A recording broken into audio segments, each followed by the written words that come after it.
Ну а жители Якутска сегодня начинают показывать в прямом смысле личный пример и благоустраивают дворовые территории. Ремонт детских площадок, уборка, восстановление тротуаров. Жители самостоятельно находят средства, работников, а порой и сами выходят на работу, чтобы сделать чище и краше свои дворы.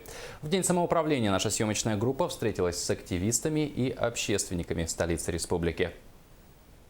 Не ждать помощи сверху и начать действовать решили жители 69-го квартала города Якутска. Еще 2 года назад заехать во двор этих домов весной было почти невозможно. Разрушенные тротуары, отсутствие асфальтированных дорог превращали двор в заболоченное место. До этого у нас дворы и проезды были в очень ужасном состоянии. Мы в 2014 году, когда был объявлен проект «Народный бюджет», мы начали вот эту работу. Было очень трудно.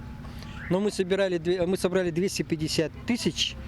Сдавали деньги жители 3 домов, предприниматели, управляющая компания. К собранным средствам добавила миллионы окружная администрация. Денег хватило на новый тротуар, удалось покрыть асфальтом часть дворовой территории. Люди уже поняли, что они являются сами собственниками своей дворовой территории, своего дома. Каждый человек должен осознать, что это дворовая территория, тем более дом, здание, это их собственность. Это их собственность, они должны быть сами заинтересованы в этом.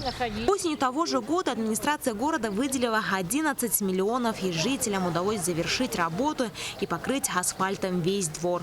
А неподалеку, в соседнем квартале, отремонтированная детская площадка. Новое место для игр установили только в прошлом году, но уже через несколько месяцев повредили изгородь. Не смогла пройти мимо разрушенной площадки 83-летняя Тамара Ивановна Журбина. На свои деньги пенсионерка восстановила часть разрушенной изгороди.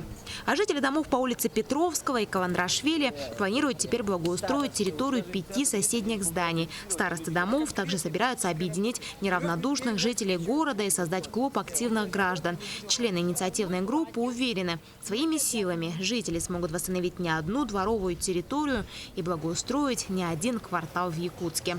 Розалия Борисова, Иван Семенов, НВК Саха, Якутск.